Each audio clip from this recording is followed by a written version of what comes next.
ఎప్పుడైతే స్థుతి చేయడం మొదలు పెడతారో నీ స్థితి మారుతాను. అందుకని శృతి చేయట యథార్థవంతులకు శోభాకరము, సితారతో యెహోవాను స్తుతించాలి. ఆయన గూర్చి కీర్తన పాడుడి. ఆ గానము మీరు స్తుతించినప్పుడు, కీర్తించినప్పుడు, గణపరచుచున్నప్పుడు అప్పుడు దేవుని యొక్క గానమును బట్టి ఆయనకి ఇష్టమైనది ఏంటంటే కీర్తన అంట. సంబూర సితార నాదాలంటే ఇష్టమంట. అందుకే పాట పాడినప్పుడు రంగు కొట్టేవాళ్ళు చక్కగా రంగు బాగా వాయించే ఉజ్వలంగా కొడితే పరిశుద్ధాత్మ దేవుడు అక్కడ ప్రేరకం చాలా ఉజ్జంగా ఉంటుందంట. అందుకే మరి ఉత్సాహంతోనూ ఆ ఇంపుగా వాయించండి.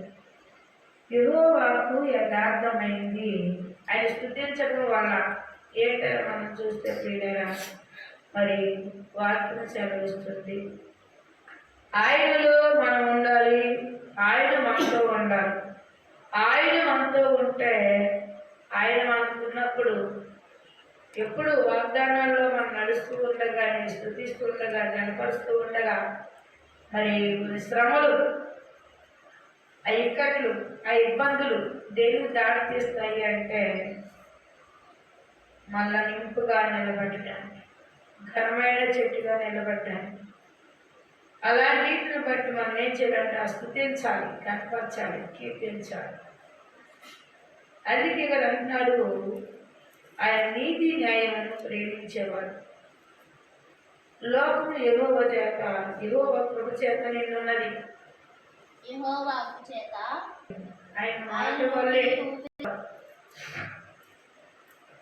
ఆదాము చేయక ముందే ఆయన ఏం చేశాడు? ఆకాశం చేశాడు, భూమిని చేశాడు, సృష్టిని చేశాడు, పక్షులు చేశాడు, పిల్లకాలను చేశాడు, సముద్రాలు చేశాడు, నేల పాగే పురుగులు చేశాడు, మానవుని 6వ రోజు చేశాడు. సమస్తం ఆయన చేతి పనులుగా చేసుకున్నాడు. అందుకే ఇక్కడ ఏమన్నారు ఆయన? అందుకే ఇక్కడ అంటున్నారు పిల్లారా, చేత వాటి స్వరమండలాలు కలిగాయి. చూసారా, అన్నీ ఆయన ఉండగానే జరుగుతున్నాయి. ఆయన లేకుండా ఏది లేదు. ఆయనంటూ మనము నిలబడినప్పుడు అంటే పిల్లారా, ఆయన్ని మనం ఏం చేయాలి అంటే స్తుతించాలి, గనపరచాలి, కీర్తించాలి. ఆయన ఎల్లప్పుడూ కూడా ఉత్సాహంగా చేయాలని మరి ఇక్కడ రాయబడింది. వారు ఎవరు అంటే వ్యర్థంగా తిరిగేవారు. దేవుని మాట విన్నవారు ఎవరు అంటే దేవుడు అసలు ఆలోచన తెలియనివారు.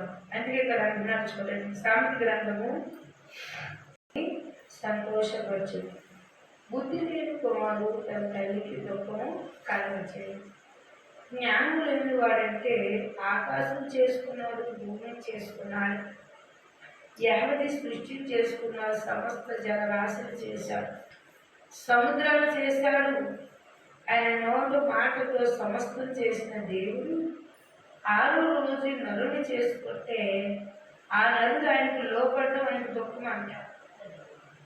ఆ నరుడు దేవుడిని స్థుతించకపోవడమో, నరుడు చేయిన ఆ కార్యాన్ని బట్టి దేవుడు దుఃఖం కలిగింది. అందుకన్నాడు, జ్ఞానం గల కుమారుడు తండ్రిని సంతోషపడతాడు.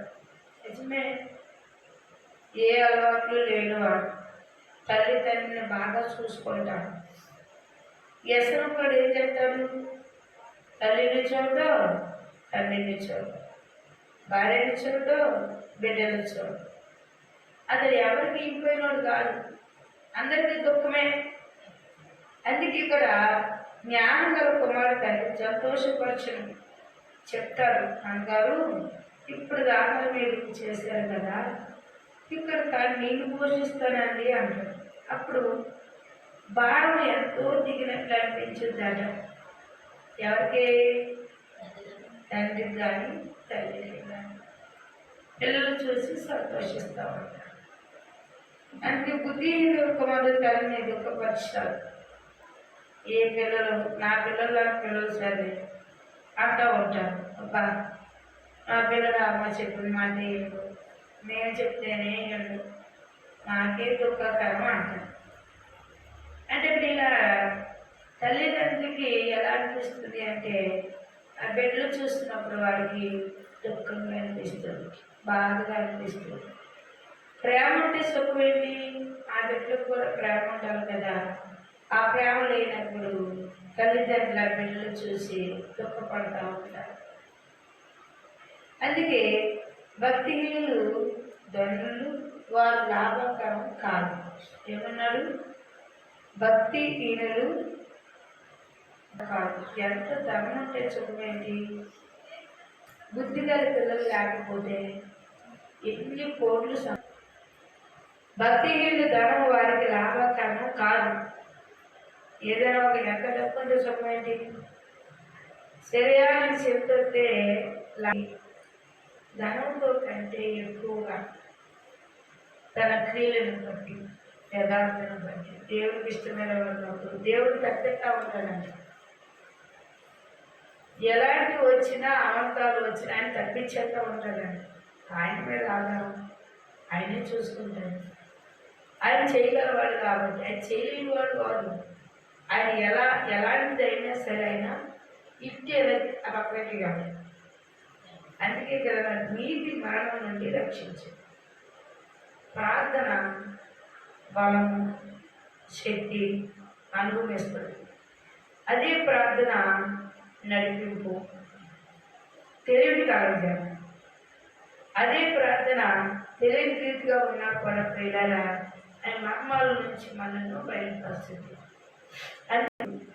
బతిలేసేవాడు శ్రద్ధగల వాడు, అది ఐశ్వర్యవంతుడు అవుతాడు. అది 7 గంటలు లేచినాడు బతుకుడు ఎప్పుడుగా పడుకుంటాడు ఆయనకి తెలియదు. 10 వెళ్ళిపోతాడు. ఈ లేచి నెలవిస్తారు. వాడు పిలిచేదానికంటే ఇంకొకరు పెట్టుకొని పెట్టడం. ఎందుకంటే వాడు లేపలేమని ఆడు వచ్చిన పని చేయడు, చెప్పి చెప్పడు. ఎందుకంటే బతుకుడు వాడు శరీరాన్ని సొమ్ము పెట్టేవాడు, శరీరం నలగొట్టేవాడు కాదు. ఎవరైతే శరీరాన్ని నలగొడతారో వాడు ఐశ్వర్యవంతుడు అన్నాడు. అందుకే హల్లెలూయా. యాసంకాలం పూచుకున్న వాడు శీతాకాలం వచ్చినప్పటికీ యాసంకాలం పూచుకున్నంత శీతాకాలం ఉన్నదిగా. వర్షాకాలం ఏమి బయట వేయలేము. యాసంకాలం కావలసిన మనీ చక్కగా ఎండాకాలం అన్నీ పూడ్చుకొని దాచిపెట్టుకుంటారు. శీతాకాలం వచ్చేసరికి అది చక్కగా ఎచ్చుకొని తినగలుగుతారు. ఈ శీతాకాలంలో యాసంకాలం ఎలా వెళ్ళిపోతుంది, శీతాకాలం తెలియదు. ఇలాంటి వాడు ఎప్పుడు కూర్చుకోవడానికి అవకాశం ఉండదు. ఎందుకంటే ఇక్కడ అంటున్నారు చూడండి, బతుకు అవుతాడు, శ్రద్ధగా ఐశ్వర్యవంతులు అవుతాడు. కూర్చుకుంటే పనులు చెట్టు ఊరేళ్తారండి చుట్టాలు. అదేంటే వాళ్ళు ఊరు వెళ్ళారంటే ఇప్పుడే ఈ ఊరికి వెళ్తారు. శ్రద్ధ పనులు అయిపోయడానికి వస్తారు ఊళ్ళో. ఎవరైనా అడిగితే ఏమంటారు, నేను వెళ్ళినప్పుడు పనులు మొదలు పెట్టలేదు, నేను వచ్చిన పనులు అయిపోయింది, ఇంక ఇప్పుడు నేనేం వెళ్తాను అంటాడు. అది ఏముంటుంది, కూర్చోడండి. ఎప్పుడు గిన్నెలు బాగించే ఉంటాయి. ఎందుకని వాడు శ్రద్ధ లేదు కాబట్టి అది గిన్నెలు ఎప్పుడు బాగించే ఉంటాయి. అది వండడానికి ఉంటేగా ఆలోచించదా. అందుకని ఐశ్వర్యం అంటాడంట అన్నింటిలో నిలవ స్థానం ఉంటాయంట. ఆడ శ్రద్ధ కలిగిన వాడు కాబట్టి ఆడ శ్రద్ధను బట్టి ఆ ఇంట్లో సమస్తము సమకూర్చబడుతుంది. కొదవ అనే మాట ఉండదు. అందుకే ఎక్కువ జనం లేచి ప్రార్థన చేసేవాడు, దేవుడి తరపు చూస్తూ ప్రార్థన నిలబడేవాడు, అది ఎప్పుడు ఐశ్వర్యవంతుడే.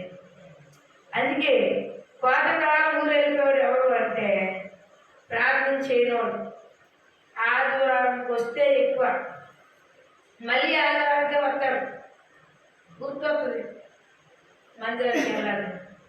చూసారా ఈ మధ్యన ఏం జరుగుతుందో తెలుసా? తెలియదు. హల్లెలూయా.